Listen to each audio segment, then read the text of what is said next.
ভুক্তভোগীদের অভিযোগ, দীর্ঘদিন ধরে ছাত্রীদের সঙ্গে আপত্তিকর ভিডিও ধারণ করে ব্ল্যাকমেইল করে আসছিল নারায়ণগঞ্জের সিদ্ধিরগঞ্জ অক্সফোর্ড হাই স্কুলের শিক্ষক আশরাফুল আরিফ। সেই ভিডিও চিত্র ধারণের পর তা ছড়িয়ে দেওয়ার হুমকি দিয়ে অর্থ আদায় করত। বিষয়টি জানাজানি হলে বৃহস্পতিবার সকালে স্কুলে গিয়ে ওই শিক্ষককে আটক করে মোবাইল ফোন যাচাই করেন এলাকাবাসী। এক পর্যায়ে তাকে গণপিটুনি দেওয়ার পর আইনশৃঙ্খলা বাহিনীকে খবর দেয়।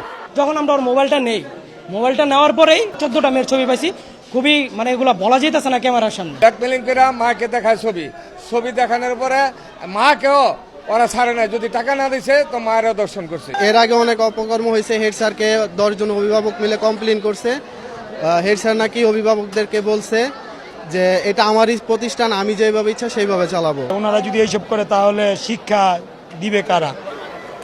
খবর পেয়ে ঘটনাস্থলে গিয়ে আশরাফুলকে আটক করে পুলিশ ও র্যাব। এ সময় তার মোবাইল ফোন ও ল্যাপটপ সহ বিভিন্ন ডিভাইস জব্দ করা হয়। দীর্ঘদিন ধরে এমন ঘটনা ঘটলেও ব্যবস্থা না নেওয়ায় আটক করা হয় স্কুলের প্রধান শিক্ষক রফিকুল ইসলামকেও।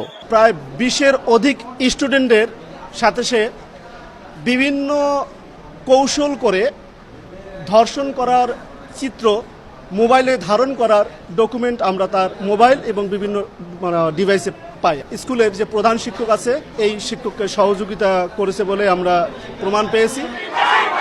এ ঘটনার প্রতিবাদে দুপুরে বিদ্যালয় এলাকায় বিক্ষোভ করেন শিক্ষার্থী, অভিভাবক ও স্থানীয়রা। এ সময় অভিযুক্তদের দৃষ্টান্তমূলক শাস্তি নিশ্চিতের দাবি জানান তারা।